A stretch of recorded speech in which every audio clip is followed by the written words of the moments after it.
Olá, eu sou a irmã Martina e esse é o terceiro encontro da nossa série sobre a doutrina social da Igreja. No encontro passado, nós falávamos desse princípio fundamental, que é a lei natural, algo que é reconhecido, obviamente, né, por todos nós, a rigor, não precisa de estudo nem nada, não precisa ser cristão para isso. Hoje nós vamos falar de um segundo princípio, aqui todos esses, né, são princípios que a Igreja, através dos seus documentos, etc., nos chama a atenção e nos recomenda, que é o princípio da dignidade humana. Curiosamente, um princípio hoje em dia tão famoso, tão falado, tão defendido e profundamente atacado e agredido na realidade da vida, né? A rigor, todos os tempos históricos são tempos nos quais a dignidade humana sofre imensamente, basta pensar em todas as guerras da história, né? Em todas as, enfim, tragédias históricas, mas os nossos tempos, sobretudo para nós no Ocidente, né, que se declaram tempos assim, vamos dizer, civilizados no sentido, né, de científicos, no sentido de pessoas que chegaram a um nível de liberação e, portanto, a dignidade humana é extremamente prezada.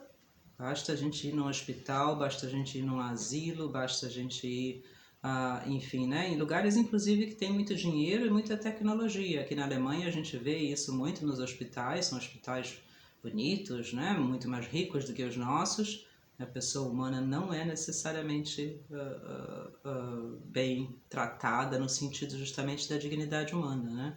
As sociedades onde há maior número de abortos, de eutanásia, inclusive liberado e financiado pelos governos, aborto financiado, nós sabemos disso, eutanásia financiada pelo governo, são as sociedades mais ricas, são as sociedades que chegaram a um nível tal de riqueza que as pessoas, inclusive, né, comem muito mais do que deveriam comer, não sabem o que fazer com o seu dinheiro, gastam dinheiro em coisas absurdas. São essas sociedades que se corrompem mais facilmente na dignidade humana. Outras sociedades onde as pessoas sofrem mais e sofrem pela injustiça social, como na África, né, ou pela corrupção, como no nosso caso da América Latina, socialmente, geralmente, há uma consciência maior ainda de dignidade humana, embora materialmente isso não seja respeitado, sobretudo, né, pelos meios governamentais. Mas a noção é mais forte. As sociedades altamente industrializadas e ricas, essa noção quase se perdeu, e a gente vê, eu vejo aqui no meu país, a Alemanha, as consequências trágicas, né, brutais, inclusive, disso. O que é a dignidade humana? De novo, o que a Igreja nos faz, nos diz através da doutrina social da Igreja, não é uma série de regras, mas sim o que está por trás daquilo, né? Por que a pessoa humana tem dignidade, tem uma dignidade de certa forma especial e uma dignidade intocável? De onde vem isso? A rigor, se a gente não acredita em Deus, pelo menos de uma forma mínima, não faz sentido falar de dignidade humana. Por que dignidade humana? Nós somos, né, iguaizinhos aos animais. E eu me lembro de uma aluna minha que sempre falava isso: não há diferença qualquer entre mim e o meu cachorro. Nós somos exatamente, temos exatamente a mesma dignidade. Se a gente puser uma coleira em você e sair com você puxando pela coleira na rua, isso não é um problema. Ah, sim, é um problema, mas porque eu não estou acostumada a isso. Só por isso, se você tivesse acostumada, então você tem um filho, por exemplo, e você acostuma o seu filho desde pequenininho a que você amarra uma coleira no pescoço dele e puxa ele. Se ele não tem liberdade, você amarra ele no pé da mesa, né? Você bota ele lá num canil e você acha que se ele se acostumar, você acostumar ele desde bebê a isso, ele vai ser feliz, assim. Não. De novo, a lei natural, né? Vamos pensar com bom senso, né? Um cachorro se acostuma, não quer dizer que precisa maltratar o cachorro, ele também não gosta de ser maltratado. Ele tem a sua dignidade, vamos dizer assim, de cachorro, né? Certamente. Os animais precisam ser tratados também com a sua dignidade animal, vamos dizer assim. Que se baseia na sua realidade, na lei natural, né? Trate-o como cachorro. E o ser humano precisa ser tratado como ser humano. Ele não se acostuma, a gente se adapta a situações de indignidade, porque a gente precisa sobreviver, não é? Então a gente se adapta. Não tem outro jeito. Agora, se acostumar, a gente não se acostuma. Ninguém gosta de apanhar todo dia. Se acostuma às vezes porque não sabe sair daquela situação, não pode. Não deveria, né? Deveria tentar sair, se não conseguir, para isso deve existir uma polícia, para isso deve existir um sistema judicial, né? Agora, bom naquilo não é. A gente sabe disso. A gente tem que se adaptar na vida muitas vezes a situações indignas, porque naquele momento a gente não consegue sair delas e há um valor maior ali que a gente acha que precisa ser respeitado, ou é necessário.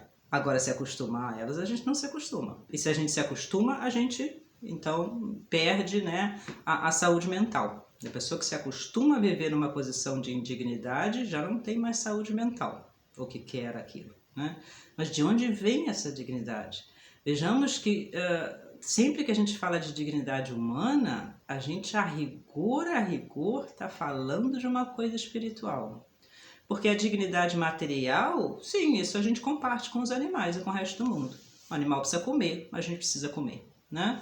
O animal não deve apanhar injustamente, a gente também não deve apanhar injustamente, né? Existe um apanhar justamente, uma questão, né, que a gente pode discutir. Ou não, bater no outro apenas, né, por uma arbitrariedade é certamente uma coisa injusta, mas também é para os animais. Horrível quem fica batendo no seu cachorro, no seu cavalo, né? Essa dignidade biológica, essa dignidade material, isso sim, isso não é o que se chama dignidade humana. Isso é a dignidade, vamos dizer assim, né, a justiça básica da lei natural.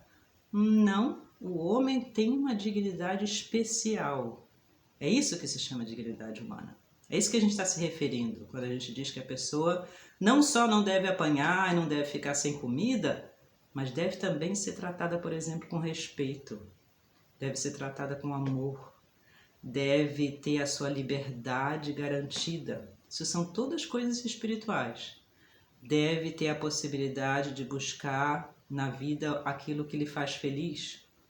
Deve poder buscar, por exemplo, um trabalho que condiz com as suas habilidades.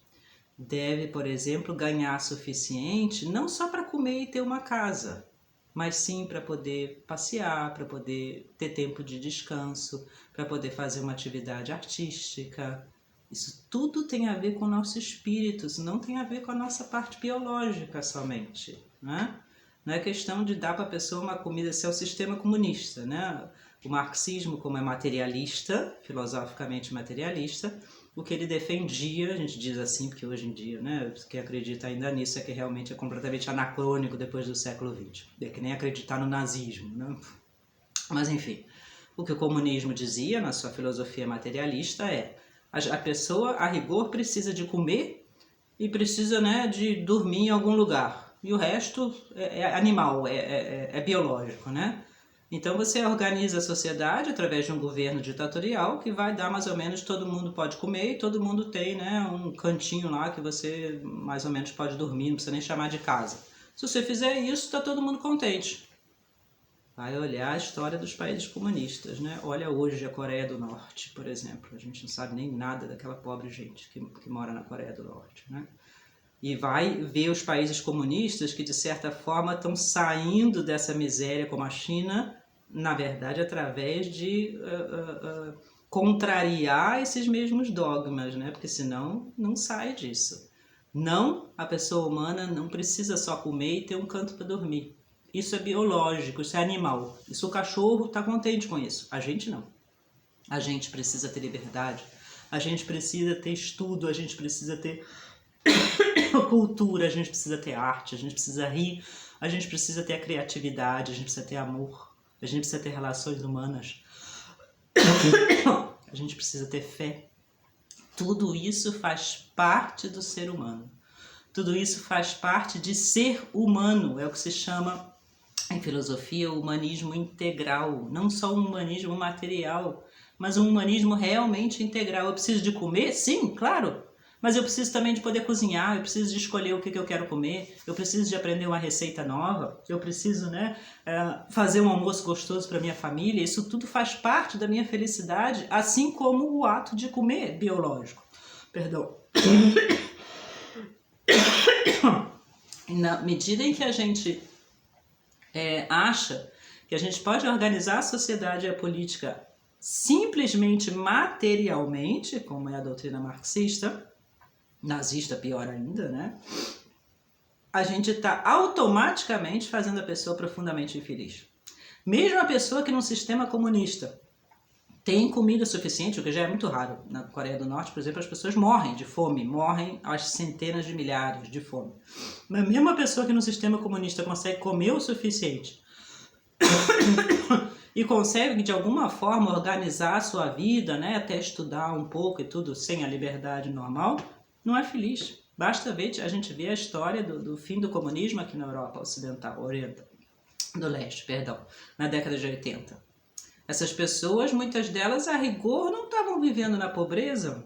A rigor, podiam, inclusive, né, seguir uma carreira, ter um trabalho, ter uma função, mas havia um senso gigantesco de frustração, de falta de liberdade.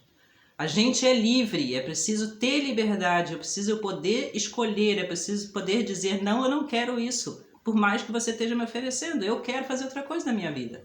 Eu tenho a minha vocação, eu tenho o meu trabalho, eu posso escolher a minha fé, a minha igreja, a minha religião. A liberdade religiosa é um dos mais profundos temas da dignidade humana. Eu quero escolher se eu caso ou não, com quem eu caso, eu quero escolher a minha vocação, eu quero escolher o meu estudo, eu não quero fazer assim, eu quero fazer essa possibilidade de levar adiante a vida como a gente, de alguma forma, quer, no sentido bom, né, do querer, é essencial. Isso faz parte da nossa dignidade humana. Portanto, de novo a gente volta à lei natural, que é a coisa básica. É impossível criar, formar, construir uma sociedade humana, porque isso é a lei natural, sem que o ser humano seja realmente humano, integralmente humano. Ele precisa de comida? Sim. Ele precisa de casa? Sim. São as coisas mais primitivas e óbvias. Mas ele precisa mais do que isso. Ele precisa de liberdade, ele precisa de relações humanas, ele precisa de poder estudar se quiser, de poder trabalhar se quiser. É assim que se constrói a sociedade e a política. A política não está para ditar às pessoas o que as pessoas têm que fazer, a política está para proteger essa dignidade humana. Na medida em que a política protege isso e a pessoa aqui dentro é livre de fazer o que quiser, a política está agindo em prol da pessoa. Sim, inclusive protegendo, por exemplo, a criança no ventre da mãe. Por que a criança no ventre da mãe não tem direito à coisa mais básica do mundo, que é a sua vida? Se não houver uma proteção disso, onde é que a gente vai chegar? Se a pessoa completamente indefesa, porque está no ventre da mãe ou porque é doente, não tem a proteção da sociedade, então quem é que vai ter? Aquele que fala mais e que tem mais dinheiro, obviamente. Se não há essa noção de que a pessoa humana em si mesma tem uma dignidade que é intocável, então a gente a rigor faz qualquer coisa, que é o que a gente está vendo hoje, né? Faz as piores brutalidades do mundo, é o que o nazismo dizia, isso aí não importa nada, com um judeu você pode fazer o que você quiser. Por quê? Porque ele não tem dignidade. Se a gente entra nesse caminho, então a gente não tem mais fim, não tem mais freio, a gente pode fazer qualquer coisa. E ora, o que dá pra gente essa ideia de que a pessoa, essa realidade, o que nos mostra isso, de que a pessoa tem essa dignidade? De novo, se a gente não tem Deus, fica difícil argumentar isso, né? Os argumentos se baseiam só nas coisas empíricas. Parece que as pessoas têm uma dignidade porque, enfim, elas não gostam, por exemplo, de ser forçadas, né? Parece que as pessoas gostam de seguir o que elas querem, estudar, trabalhar, isso a gente empiricamente observa. Deve ser assim, então, né? Mas a gente não tem a resposta por que é assim. A gente apenas diz, bom, parece ser assim, então vamos seguindo assim. A fé, sobretudo a fé cristã, nos dá a resposta disso. A pessoa tem uma dignidade intocável e superior às coisas materiais porque ela é a imagem de Deus. Porque a rigor, a gente não foi criado para esse mundo. Também, o mundo não é ruim, absolutamente. Isso é, de novo, né, religiões orientais que falam que a matéria, o corpo, o mundo são ruins. Não, isso não é cristão, nem judeu, nem muçulmano. O mundo é ótimo, o mundo é bom, o mundo foi criado por Deus. A gente deve viver no mundo alegremente, comer bem, ter prazer em fazer um bom prato de comida, né? Inclusive prazer também de se vestir bem, de fazer uma coisa saudável, um esporte, isso tudo é maravilhoso. Mas não só isso. Não só isso. Isso é, a rigor, o menos importante. Mais importante são as coisas espirituais. Mais importante é a possibilidade de realmente me desenvolver espiritualmente, de estudar, de crescer, de aprender, de, né, ser profissional num trabalho, de casar com quem eu quero, seguir a vocação que eu quiser, e de realmente, a gente vai cada vez mais subindo, né, no fundo, de responder aquilo que Deus me chama a ser. Deus é que me fez. Portanto, quanto mais eu responda livremente, sem ser forçada, Deus não me força. Quanto mais eu responda aquilo que de fato eu sou, mais então eu sou livre, mais então eu sou feliz, mais então eu sou humana, realmente humana. A gente sabe disso por intuição, a gente sabe disso nas relações com as pessoas, a gente sabe que é preciso respeitar, a gente sabe que é preciso agradecer, a gente sabe que é preciso deixar a liberdade dos filhos, a gente sabe que, né, a gente não pode forçar os outros, a gente sabe que na medida que a pessoa se desenvolve, procura o bem, ela é mais madura, isso tudo a gente sabe por bom senso, mas a gente esquece disso, é o tal negócio, porque a gente esquece que existe a lei natural. A dignidade humana, ela tem que ser respeitada antes de tudo. Daí o erro de muitas pessoas, inclusive dentro da igreja, na história, por exemplo, né, de acharem que podem forçar a fé a outras pessoas. Na medida em que você força a pessoa a ter uma fé, seja ela, né, a fé mais perfeita e bonita que seja, ou a fé verdadeira, você está tirando dela a sua dignidade humana.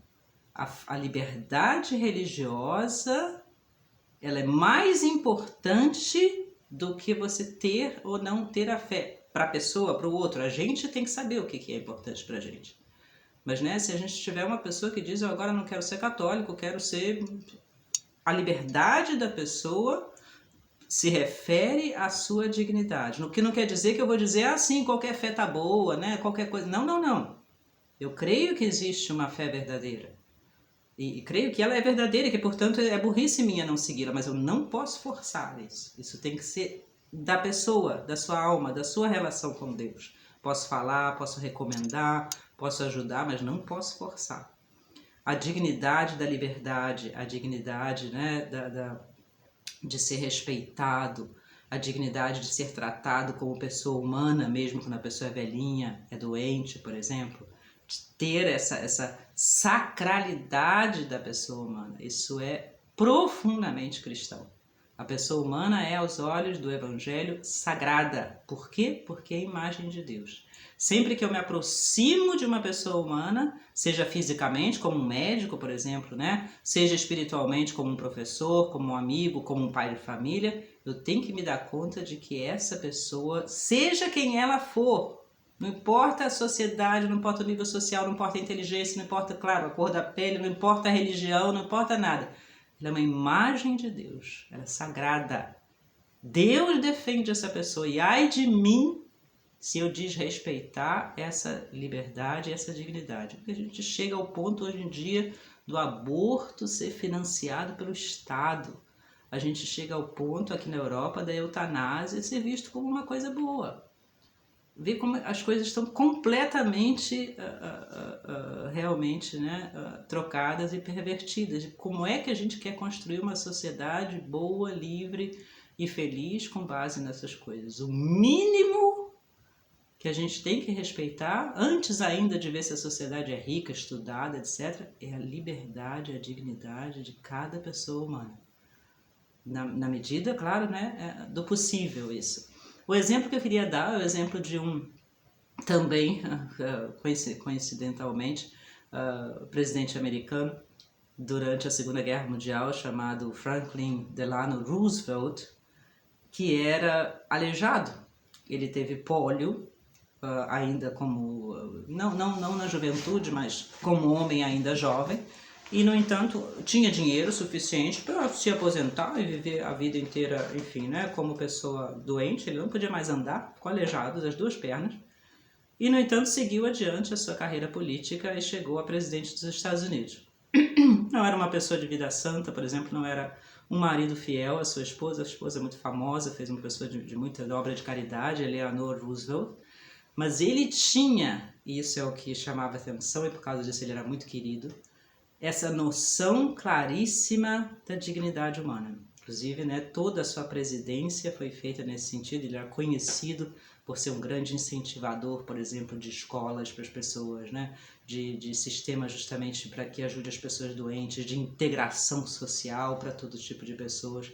E o seu grande argumento na Segunda Guerra Mundial, os Estados Unidos, a rigor, né, foram quem ganharam a Segunda Guerra Mundial, é sempre nesse sentido. Antes de discutir política nazista, antes de discutir questões mais complicadas, eu sou contra o nazismo, porque o nazismo não preza a dignidade humana. Não quero nem saber ainda, né, quais são os pormenores. A partir do momento que o nazismo diz o que diz, por exemplo, sobre os judeus, eu sou contra o nazismo. Isso não pode ser coisa boa. Isso tem que ser coisa ruim. E ele morreu antes do final da Segunda Guerra Mundial. Ele é o único presidente americano que foi reeleito 4 vezes, único nos Estados Unidos. Ele tinha feito já muito pelos Estados Unidos na época da crise, né, da crise econômica da década de 30, mas ele é conhecido sobretudo por ser o presidente que levou os Estados Unidos à vitória na Segunda Guerra Mundial, aleijado. Não podia andar. Andava de cadeira de rodas e para ficar em pé ele tinha que se segurar as pessoas. Interessante que ele chegou ao governo americano na mesma semana que o Hitler chegou ao governo aqui na Alemanha, em 1933. O Hitler falava, né, do super-homem, da raça superior. E olha o que deu. Essa raça superior, essa falta de dignidade humana. O outro era um aleijado que para poder fazer o seu juramento de presidente precisava de alguém segurar o braço dele porque ele não conseguia ficar em pé. E foi quem ganhou a guerra, né? Interessante essas ironias históricas, ver como as coisas que têm fundamento são as que no fundo ganham, né? São as que no fundo realmente têm êxito na história. O Hitler, com toda a sua propaganda gigantesca de, né, idealismo, enfim, tecnológico, e um exército que era certamente o exército mais poderoso do mundo, de longe o exército da Alemanha no começo da Segunda Guerra Mundial, perdeu a guerra. Perdeu não só a guerra, como perdeu tudo. A Alemanha ficou completamente destruída, perdeu moralmente, politicamente, né, economicamente. E o americano, não estamos falando aqui que o americano é santo e bom, porque também não era, certamente que não. Tem aí muitas coisas econômicas e políticas, coisas que fazem parte da vida do mundo. Mas essa coisa profunda, básica, isso inclusive é indiscutido, mesmo por quem, né, é contra ele politicamente, era marcante na sua personalidade. Antes de qualquer discussão, a dignidade de cada pessoa humana, seja ela doente, seja ela pobre, seja ela alemã, americana, enfim, o que seja brasileira, tem que ser respeitada. E ele fez disso um exemplo na sua própria vida. Ele, aleijado, ganhou 4 vezes a eleição para presidente dos Estados Unidos e foi presidente aleijado. Morreu, né, um mês antes do fim da guerra, exausto, completamente exausto. Imagina o que isso não significou para ele, relativamente jovem ainda, né? Deu a sua vida, e isso é bonito dele. A gente não pode ter a ilusão de que fosse um santo, que não era, mas isso, essa graça de Deus, ele soube receber. Isso ele falava serissimamente, né? Todo o meu esforço está em defender a liberdade e a dignidade das pessoas, portanto eu sou completamente antinazista, não posso jamais fazer um pacto, né, ou enfim, né, um entendimento com essa gente. Daí, inclusive, a prerrogativa, né, que eles puseram para o final da guerra de que eles não iam aceitar a rendição alemã. Com os nazistas não se faz acordo. O que a gente vai fazer é ganhar a guerra completamente e exigir deles um rendimento, uma rendição incondicional. Não há possibilidade de se fazer acordo com eles. Isso foi feito também depois da guerra aqui na Alemanha, a gente vai ver, ajudou muito a Alemanha a se reconstruir. Todo o papel dos aliados aqui na Alemanha depois da guerra, 2, 3 anos que tiveram aqui, foi justamente nesse sentido. Antes de tudo, tirar essa mácula do nazismo de desrespeito à dignidade humana, de achar que se pode construir uma sociedade, por mais tecnológica, que os alemães eram extremamente tecnológicos, por mais organizados, por mais ricos que sejam, sem a liberdade humana. Se você tira a dignidade humana, a sociedade automaticamente se corrompe. Uma sociedade com campos de concentração não pode existir. Pode ser rica, organizada, bonita, cultural. Imagina o Hitler, né? Tinha aquelas coisas culturais maravilhosas. Botou o campo de concentração junto, ela tem que acabar. Não pode existir. A única forma de se construir uma sociedade que pode perdurar, que pode, né, realmente ter sucesso, é começar lá de baixo, na dignidade de cada pessoa humana, não é do grupo, não é da ideologia, é de cada pessoa humana. Todo o esforço possível, que é difícil, não é fácil, para que cada pessoa possa ter direito à sua liberdade, à sua própria vida, às suas escolhas, à sua fé, à sua vocação, etc. Que essa pessoa seja respeitada na sua liberdade. É isso que é o Estado, é isso que é o governo. Não para controlar, muito menos para matar, que é o que os nazistas faziam, né? Mas para respeitar cada pessoa humana, seja ela quem for, de que religião for. Portanto, essa é uma das coisas que a igreja mais nos lembra, né? Qualquer construção social, seja do governo, em grandes planos, seja de uma coisa mínima, uma associação que a gente vai fazer, tem que ter por base, depois da lei natural, a dignidade da pessoa humana individual, na sua liberdade, no seu pensamento, né? Enfim, na sua fé, na sua cultura e etc. E o presidente Roosevelt é pra gente um exemplo assim candente de um sucesso gigantesco. Morreu, coitado, antes de ver isso. Mas a gente pode dizer que deu a vida, né, por esse ideal, além de mil outras coisas. E ele já sabia que a guerra estava acabando, né, e justamente o que ele dizia era isso. Vamos construir, a partir do fim do nazismo, uma Alemanha, uma Europa que se baseie na dignidade da pessoa humana. E é o que deu. É o que é a Alemanha hoje, com todos os seus defeitos, mas é um país de liberdade, né? Um país... E olha como é um país rico, olha como é um país, enfim, bem sucedido. Um grande abraço, até o nosso próximo encontro.